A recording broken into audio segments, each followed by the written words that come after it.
In the heart of the Sahel, where the sands stretch endlessly and the sun beats down with merciless intensity, transformation is quietly unfolding that feels almost like a miracle.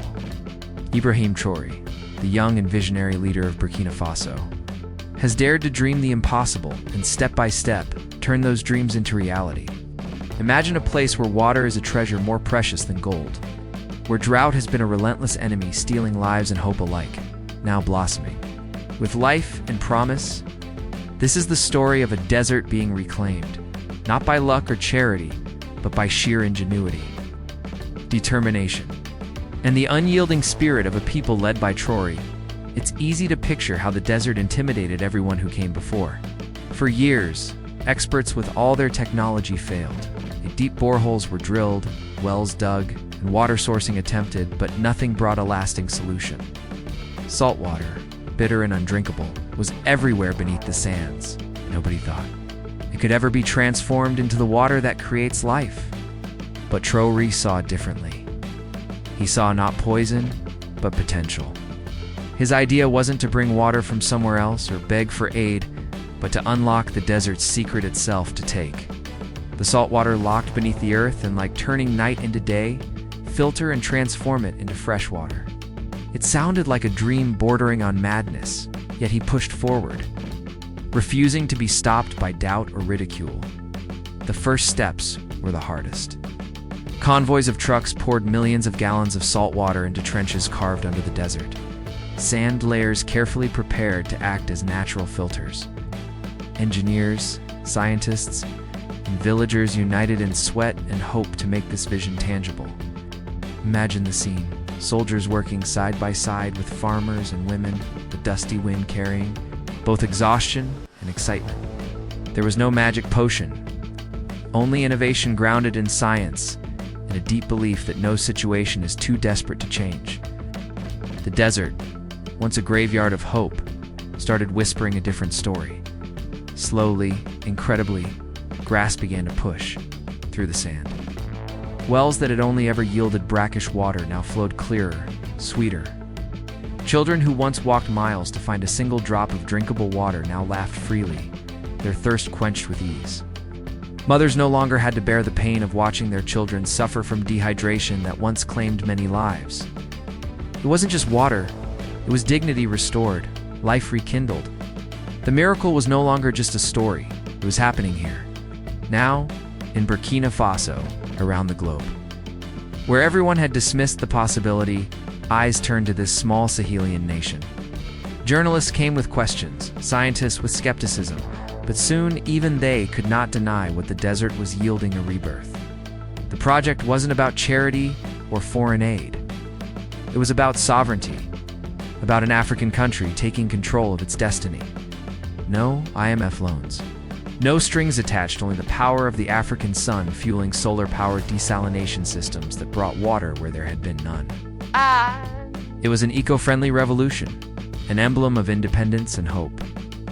One can't help but feel the weight of what this means for people who have faced hunger, thirst, and despair for generations. Agriculture is no longer a losing battle against the sun, but a hopeful endeavor. Fields once barren with dust now stand green with crops, promising food security like never before. And this vision is not confined to Burkina Faso. Nations across the Sahel, from Mali to Niger, watch, inspired that this blueprint could be their path forward. The idea that a place so harsh with climate change challenges could transform into a thriving land sparks something profound as shared. Dream for a sustainable future. At the center of this transformation stands Ibrahim Traoré, an unassuming yet resolute figure who doesn't claim credit. Steady emphasizes collective triumph, speaking not of my success but our success. It symbolizes more than water. It is a narrative of resilience and refusal to bow before seemingly insurmountable odds. It's about people reclaiming their right to survival, health, and prosperity. Traoré's leadership shines not by sheer charisma alone, but through tangible results that ripple through communities. Thirsty not just for water but for empowerment, the emotional strength behind this miracle is palpable in hearing stories from the villages. Women whose lives were once dominated by endless treks to fetch water now have time to tend families and support local markets. Children, who before faced harsh realities of malnutrition and dehydration, are now attending school with full stomachs and bright dreams. The desert's silence, once heavy with despair, is now punctuated by laughter and the vibrant hum of life growing, flourishing. It's a humbling reminder of how closely survival intertwines with water, the true elixir of life. Yet, the journey continues. The project demands constant innovation, investment, and care. Deep boreholes reaching 500 to 1,000 meters are feats of engineering rarely attempted, and the solar-powered infrastructure must be maintained to ensure the water keeps flowing. But every drop extracted, every seed planted, every life improved reinforces that this is not a fleeting victory but the dawn of a new era. It's a testament to what human will combined with science and community spirit can achieve, even in the face of climate adversity. This story from Burkina Faso feels deeply relevant in a world grappling with environmental crises. It offers not just hope, but a practical model for the global South, where many countries suffer from similar challenges, but have been marginalized in development discussions. Instead of dependence, there is sovereignty.